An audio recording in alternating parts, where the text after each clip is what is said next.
కాంగ్రెస్ ప్రభుత్వంపై నిరుద్యోగులు జంగ్ సైరన్ మోగించారు. ఉద్యోగాల భర్తీతో పాటు దాదాపు 10 డిమాండ్ల పరిష్కారం కోసం పోరుబాట పట్టారు.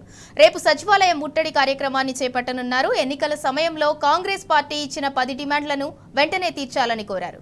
గ్రూప్ 1 మెయిన్స్ కు 1:100 నిష్పత్తి అమలు, 2 లక్షల ఉద్యోగాల భర్తీ, జాబ్ క్యాలెండర్, 3 నెలల డిఎస్సి పరీక్షల వాయిదా, గ్రూప్ 2 3 పరీక్షల వాయిదా, పోస్టుల సంఖ్య పెంపు తదితర హామీలను నెరవేర్చాలని కాంగ్రెస్ ప్రభుత్వాన్ని డిమాండ్ చేశారు.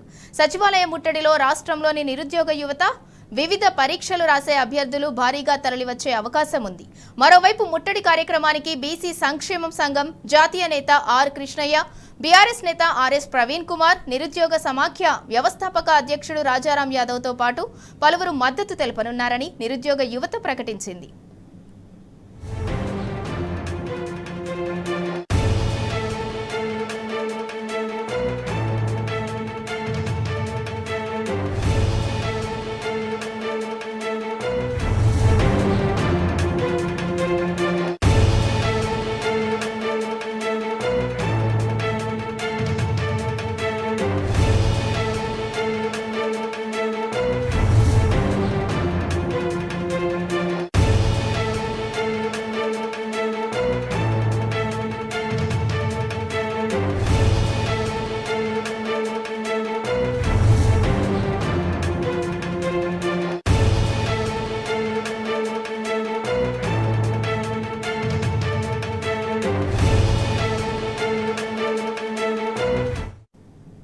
కాంగ్రెస్ ప్రభుత్వంపై నిరుద్యోగులు జంగ్ సైరన్ మోగించారు. ఉద్యోగాల భర్తీతో పాటు దాదాపు 10 డిమాండ్ల పరిష్కారం కోసం పోరుబాట పట్టారు.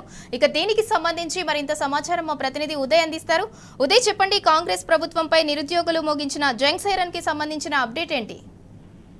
రైట్ సింధుర, ఏదైతే కాంగ్రెస్ ప్రభుత్వం అంటే ఏర్పడిన కొత్తలో నుంచి కూడా నిరుద్యోగులకు సంబంధించి ఎప్పటికప్పుడు అంటే మేము జాబ్ నోటిఫికేషన్ వేస్తామని చెప్పేసి మొండి వైఖరి చూపిస్తున్న పరిస్థితి కనిపిస్తా ఉంది. ఏదైతే ఈ రోజు డిఎస్సికి సంబంధించి పోస్ట్ పోన్ చేయాలని చెప్పేసి గత కొద్ది రోజుల నుంచి కూడా నిరుద్యోగులు నిరాహార దీక్ష చేస్తున్న నేపథ్యంలో కూడా ఈరోజు బట్టి విక్రమార్క అంటే కాంగ్రెస్ ప్రభుత్వం నుంచి బట్టి విక్రమార్క డిప్యూటీ సీఎం గారు ప్రెస్ మీట్ పెడుతున్న నేపథ్యంలో కూడా వారు చెప్పిన విధానాన్ని బట్టి వారు క్లారిటీ మాకు ఇయ్యలేదు, సో మేము కరాఖండిగా మేము ధర్నా నిర్వహించబోతున్నామని చెప్పేసి కూడా నిరుద్యోగులు తెలుస్తున్న పరిస్థితి కనిపిస్తా ఉంది. ఏదైతే 10 డిమాండ్ల పరిష్కారమే లక్ష్యం, నిరుద్యోగ యువత రాష్ట్రంలో కూడా నిరుద్యోగుల డిమాండ్ల పరిష్కారం కోరుతూ రేపు ఏదైతే సచివాలయం ముట్టడి కార్యక్రమాన్ని కూడా యథావిధిగా కూడా కొనసాగించబోతామని కూడా చెప్తున్న పరిస్థితి కనిపిస్తా ఉంది. ఎన్నికల్లో కాంగ్రెస్ పార్టీ ఇచ్చిన 10 హామీల ప్రధాన డిమాండ్లకు సంబంధించి పరిష్కారం చేయాలని కూడా ఇప్పటికే నిరుద్యోగులు కూడా ఆందోళన వ్యక్తం చేస్తున్న పరిస్థితి కనిపిస్తా ఉంది. ఏదైతే గ్రూప్ 1 సంబంధించి ఇప్పటికే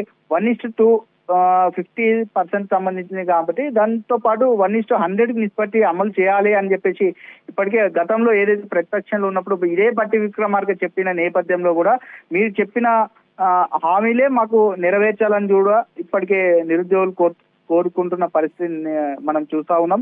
అయితే 2 లక్షల ఉద్యోగాలు భర్తీ చేయాలి, జాబ్ క్యాలెండర్, దాంతో పాటు 3 నెలలు డిఎస్సి వాయిదా వేయాలని కూడా ఇప్పటికే పలు రకాలుగా కూడా మేము ధర్నాలు నిర్వహించినా కూడా ప్రభుత్వం ఇప్పటికి కూడా ఎలాంటి స్పందన లేదని కూడా నిరుద్యోగులు అసహనం వ్యక్తం చేస్తున్న పరిస్థితి కనిపిస్తా ఉంది.